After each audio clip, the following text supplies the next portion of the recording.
시장 세분화는 마케팅에서 가장 기초적이고도 필수적인 일입니다. 이 시장 세분화는 마케팅에서만 알아야 될 일이 아니고 전사적으로 이해가 되어야 합니다. 그러니 전략기획 부문에서도 잘 이해해야 되는 사항이죠. 여기서 한 가지 예를 말씀드리겠습니다.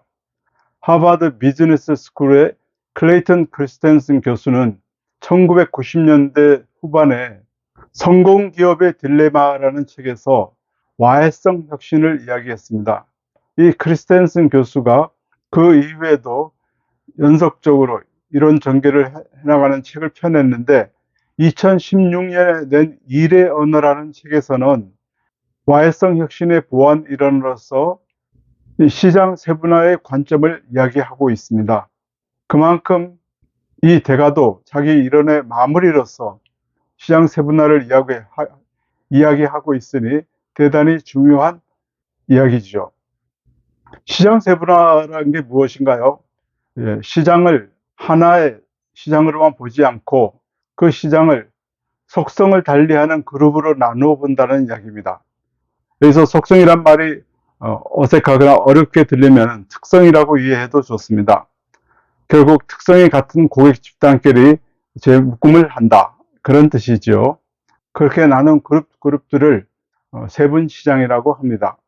기업은 이렇게 정리한 세분 시장 중에서 공략할 대상을 선택하게 됩니다. 시장 세분화를 하려면 먼저 시장을 구분하는 기준을 정합니다.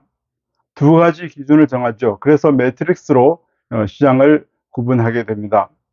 이렇게 시장을 구분하는 기준은 보통 인구 통계학적 구분, 지리적 구분, 심리 분석적 구분 등 여러 가지 기준이 나와 있습니다.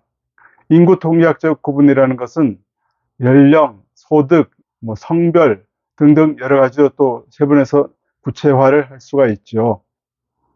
잠시 후에 여러분에게 강조할 점을 따로 말씀드리겠지만 우선 구분축을 만든 다음에는 할 일이 각각의 두 축을 서너 단계 정도로 구분하게 됩니다. 그러면 매트릭스로 구분했으니 여러 개의 셀이 만들어지겠죠. 이렇게 구분된 셀 하나가 세분시장이라고 할 수 있습니다. 때로는 이 셀 두세 개가 합쳐져서 하나의 세분시장이 되기도 합니다. 기계적으로 나누어진 셀 하나만을 항상 세분시장으로 여기지 않는다는 말씀입니다. 때로는 셀 하나 또는 두세 개의 셀을 합쳐진 것이 아니라 여러 개의 셀에서 부분들을 모아서 하나의 세분시장으로 분류하기도 합니다. 기업의 입장에서 이런 세분시장들이 의미가 있으려면 두 가지 조건을 만족해야 합니다. 첫째 조건은 그 하나의 세분시장이 경제성 있는 규모가 되어야 한다는 것입니다. 당연한 이야기죠.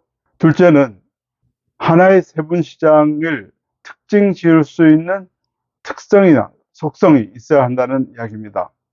세분시장으로 구분된 집단이 특성이 어떻다. 그래서 결국은 하나의 이름을 붙일 수 있을 정도로 되어야 합니다. 하나의 세분시장이 특성 또는 속성이 있어야 기업이 전략을 수립할 수 있겠죠. 아무런 특성이나 속성이 없는 집단이라면 기업이 별도로 전략을 수립할 수가 없을 것입니다. 이제 세분시장의 구분축에 대해서 한마디 더 하겠습니다. 앞에서 말씀드린 대로 인구 통계학적인 구분이나 지리적 구분이나 여러 가지 구분축이 있을 수 있습니다만 제가 오늘 말씀드리고자 하는 것은 두 가지 포인트입니다. 첫째는 그 세분시장의 구분 기준이 제품의 궁극적인 가치를 나타내는 것이면 좋겠다는 것입니다. 일반적인 기준, 누구나 할 수 있는 기준, 그런 기준이 아니라 제품의 궁극적인 가치가 되면 확실한 세분시장이 될 수가 있죠. 남들과 차별화할 수 있는 세분시장을 만들 수가 있습니다. 이 궁극적인 가치란 말이 좀 막연하게 들릴지 모르니까 아주 단순한 예를 하나 말씀드리겠습니다. 어느 컨설턴트와 화장품 마케팅 담당자가 나눈 대화의 일부를 간단히 소개해 드리죠. 컨설턴트가 묻습니다. 사람들이 왜 화장품을 사용합니까? 그랬더니 마케팅 담당자가 머뭇거리다가 대답을 합니다. 아름다워지려고 사용합니다. 그러니까 다시 묻죠. 어떤 상태가 아름다운 건가요? 이번엔 답이 금방 나왔습니다. 단점을 가리고 장점을 부각하게 합니다. 그랬더니 다시 컨설턴트가 묻습니다. 단점을 예를 들면 어떤 것이 있나요? 그 답도 마케팅 담당자의 입에서는 쉽게 나왔습니다. 기미, 검버섯, 주름 같은 것들이죠. 컨설턴트가 이야기합니다. 그런 것들은 나이 들면서 생기는 거잖아요. 그렇다면 화장품을 사용하는 이유는 아름다워지려고 한다고 할 게 아니라 젊어 보이려고 사용하는 것이다. 이러면 어떨까요? 비교적 단순한 예이지만 이 대화만 놓고 본다면 화장품의 사용 목적이 아름다워지는 것이라는 관점에서 젊게 보이려고 하는 것으로 바뀐 것을 알 수 있습니다. 두 가지는 상당한 차이가 있죠. 간단히 말해서 구체화의 정도도 차이가 있고 또 다른 관점의 차이도 생길 수 있습니다. 이것은 어느 사람들의 대화의 예입니다. 고객에게 제공하는 궁극적인 가치는 이것처럼 관계자들이 한데 모여서 브레인스토밍으로 몇 단계 깊이 있는 대화를 나누면, 그러니까 제품을 사용하는 이유가 뭐냐, 왜 사용하는가, 그 가치가 무엇인가, 이 제품이 주는 가치가 무엇인가, 이런 대화를 좀 더 구체화시키고 해나가면 알아낼 수 있습니다. 또 한 가지 구분 기준을 말씀드리겠습니다. 앞에서 말씀드린 그 크리스텐슨 교수의 책 일의 언어에서는 서두 부분에 밀크쉐이크 이야기를 합니다. 출근한 차 속에서 밀크쉐이크를 이제 많이 마신다는 이야기죠. 그런데 아침 출근차에서 밀크쉐이크를 마시던 사람이 어느 날 오후 늦게 자녀들과 함께 패스트푸드점에 들렀습니다. 거기서 자녀들에게 마실 거를 권했더니 밀크쉐이크를 원한다고 합시다.